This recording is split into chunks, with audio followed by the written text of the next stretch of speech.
crazy hair day, no doubt about it. Back on the Chevy. We gotta replace the spark plugs because it's easy to get to them right now. Both sides. So I'm gonna show you one of the easiest ways to gap spark plugs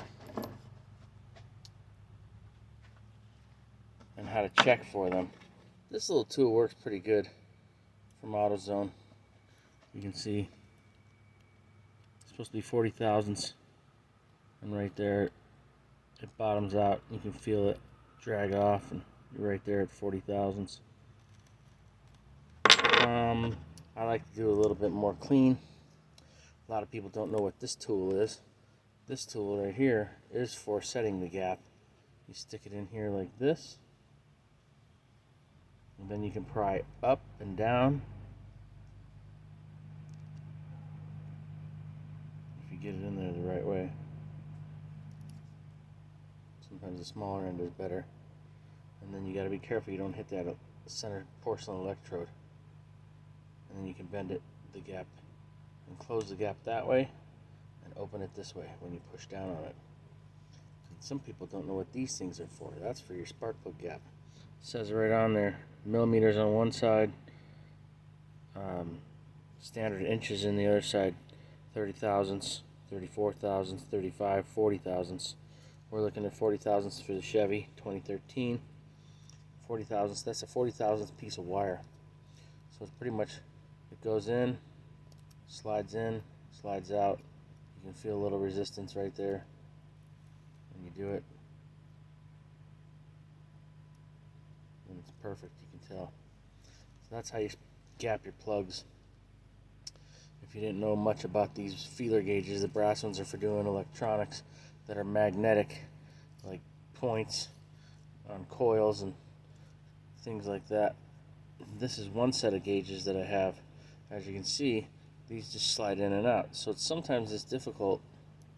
Obviously, I'd have to have a 20 and a 10.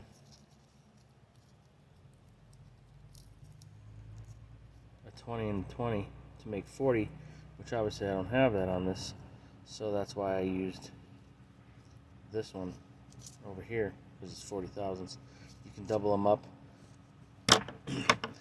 These are no-go gauges, no-go gauges. They got a 1,000th step on them. You can see the step on it. These are for doing, valve clearances. It's a lot easier to do valve clearances with these because it has that 1,000th step right there. So if it goes in, it's good. If it goes past it, it's no good. No-go gauge. So if it goes in and stops, it's a go. That's why it calls no-go gauges.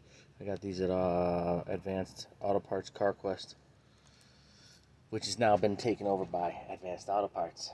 No more CarQuest. So if you take a 20 thousandth here on this one, and you match it up with a 20 thousandth on this one, and you put the one underneath the other, you'll have 40 thousandths with a step like that. And then when you slide it in, it goes. But if you slide it in and it hits that step, that's a go.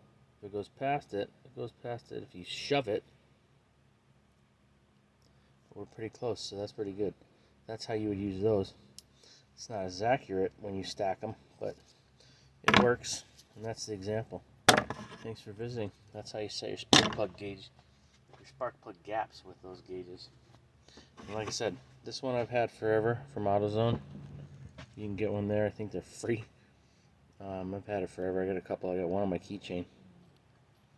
But that works pretty good too. 40 thousandths right there. I've always been relying on this one. It's pretty cool.